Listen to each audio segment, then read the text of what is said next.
Chapter 13 of Foxe's Book of Martyrs, Volume 1. Foxe's Book of Martyrs, Volume 1, by John Foxe. Edited by William Byron Forbush. Chapter 13, An Account of the Life of John Calvin. This reformer was born at Noyon in Picardy, July 10, 1509. He was instructed in grammar, learning at Paris under Martyrs, Corderius, and studied philosophy in the College of Montaigne under a Spanish professor.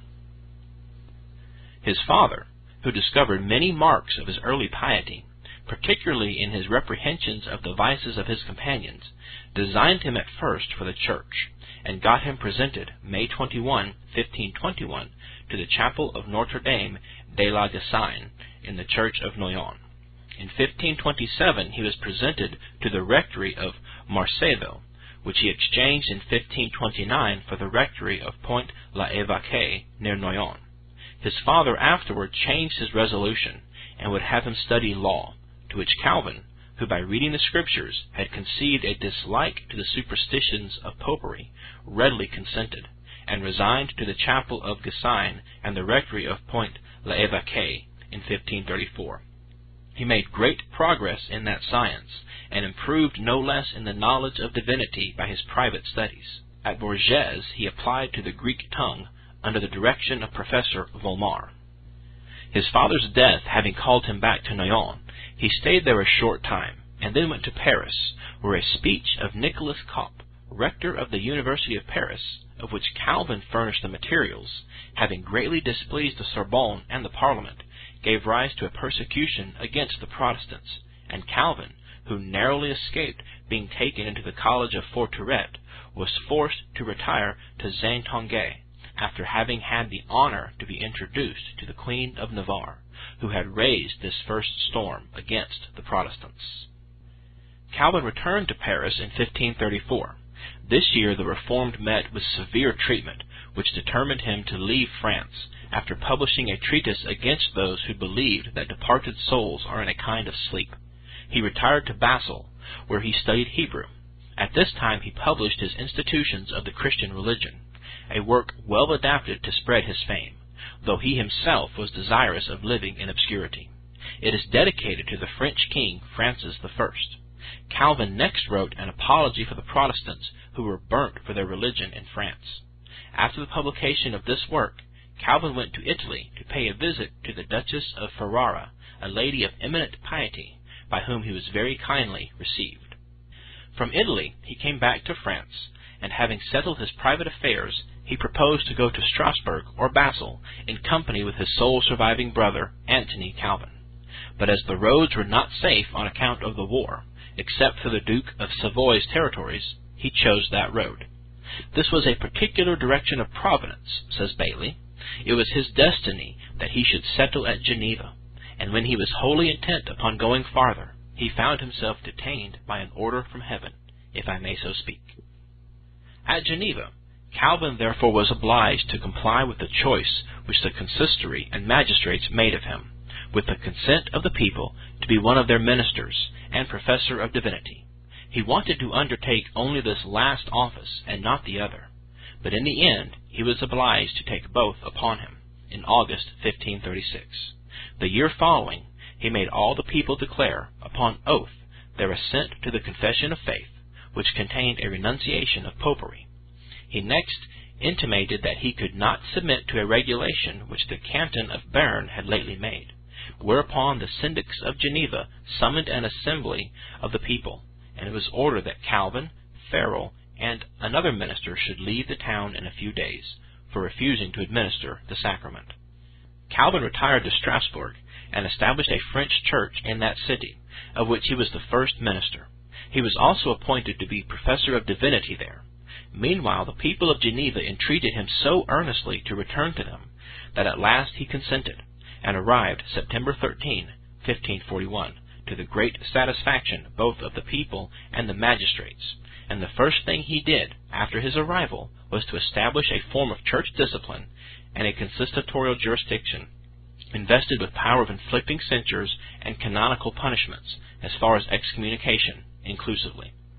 It has long been the delight of both infidels and some professed Christians, when they wish to bring odium upon the opinions of Calvin, to refer to his agency in the death of Michael Servetus. This action is used on all occasions by those who have been unable to overthrow his opinions as a conclusive argument against his whole system. Calvin burnt Servetus. Calvin burnt Servetus is a good proof with a certain class of reasoners that the doctrine of the Trinity is not true, that divine sovereignty is anti-scriptural, and Christianity is a cheat. We have no wish to palliate any act of Calvin's which is manifestly wrong. All his proceedings in relation to the unhappy affair of Servetus, we think, cannot be defended. Still, it should be remembered that the true principles of religious toleration were very little understood in the time of Calvin. All the other reformers then living approved of Calvin's conduct. Even the gentle and amiable Melanchthon expressed himself in relation to this affair in the following manner.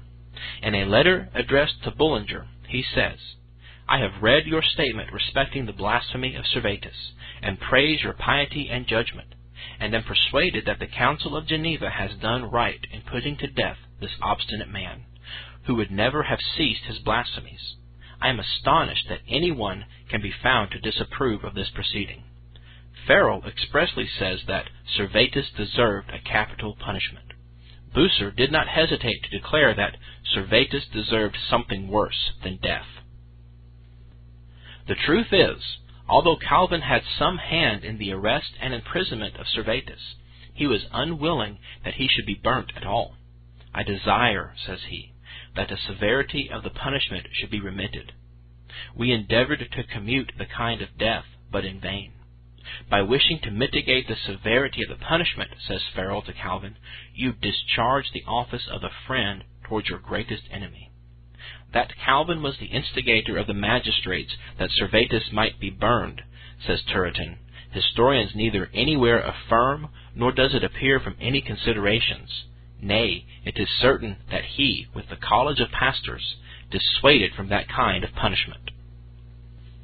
It has been often asserted that Calvin possessed so much influence with the magistrates of Geneva that he might have obtained the release of Servetus had he not been desirous of his destruction. This, however, is not true. So far from it that Calvin was himself once banished from Geneva by these very magistrates, and often opposed their arbitrary measures in vain.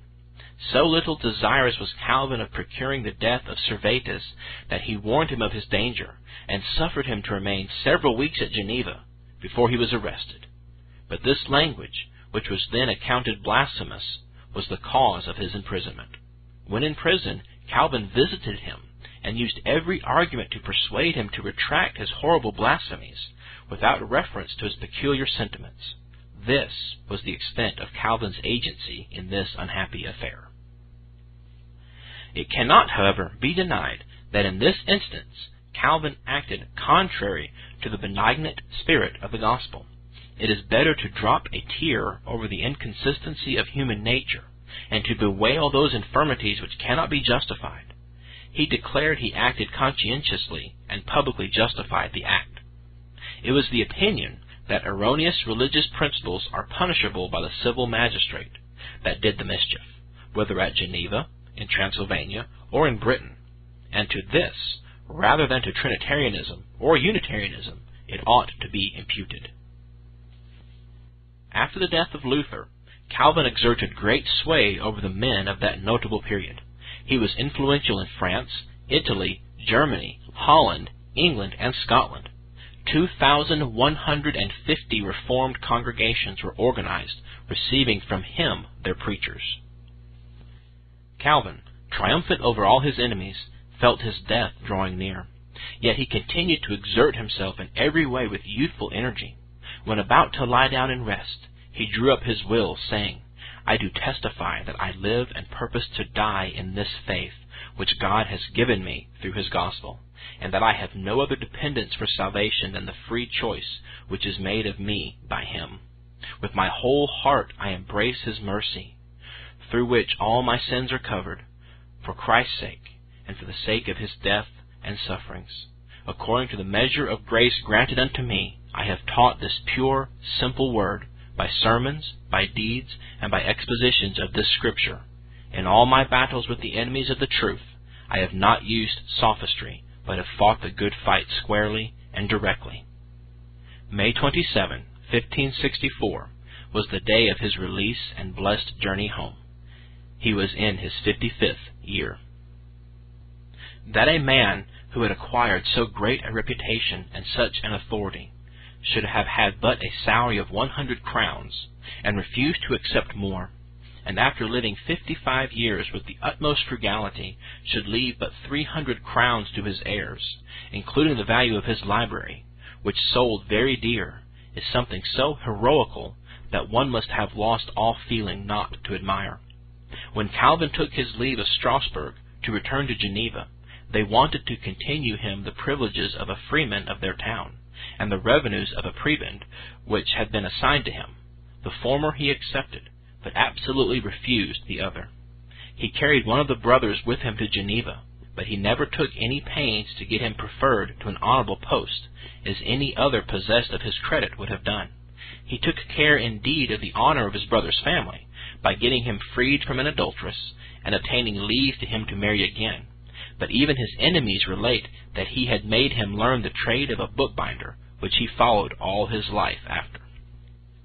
Calvin as a friend of civil liberty. The Reverend Dr. Weisner, in his late discourse at Plymouth, on the anniversary of the landing of the Pilgrims, made the following assertion: Much as the name of Calvin has been scoffed at and loaded with reproach by many sons of freedom, there is not an historical proposition more susceptible of complete demonstration than this, that no man has lived to whom the whole world is under greater obligations for the freedom it now enjoys than John Calvin. End of chapter 13. This Reformation audio track is a production of Stillwater's Revival Books. SWRB makes thousands of classic Reformation resources available, free and for sale, in audio, video, and printed formats. Our many free resources, as well as our complete mail-order catalog, containing thousands of classic and contemporary Puritan and Reformed books, tapes, and videos at great discounts, is on the web at www.swrb.com. We can also be reached by email at swrb@swrb.com, by phone at 780-450-3730, by fax at 780-468-1096, or by mail at 4710-37A Avenue, Edmonton, that's Edmonton, Alberta, abbreviated capital A, capital B, Canada, T6L3T5. You may also request a free printed catalog. And remember that John Calvin, in defending the Reformation's regulative principle of worship, or what is sometimes called the scriptural law of worship, commenting on the words of God, which I commanded them not, neither came into my heart, from his commentary on Jeremiah 7:31, writes, God here cuts off from men every occasion for making evasions, since he condemns by this one phrase, I have not commanded them, whatever the Jews devised. There is then no other argument needed to condemn superstitions than that they are not commanded by God. For when men allow themselves to worship God according to their own fancies, and attend not to his commands, they pervert true religion. And if this principle is adopted by the papists, all those fictitious modes of worship in which they absurdly exercise themselves would fall to the ground. It is indeed a horrible thing for the papists to seek to discharge their duties towards God by performing their own superstitions. There is an immense number of them, as it is well known, and as it manifestly appears. Were they to admit this principle, that we cannot rightly worship God except by obeying his word, they would be delivered from their deep abyss of error. The prophet's words, then, are very important, when he says that God had commanded no such thing, and that it never came to his mind, as though he had said that men assume too much wisdom when they devise what he never required, nay, what he never knew.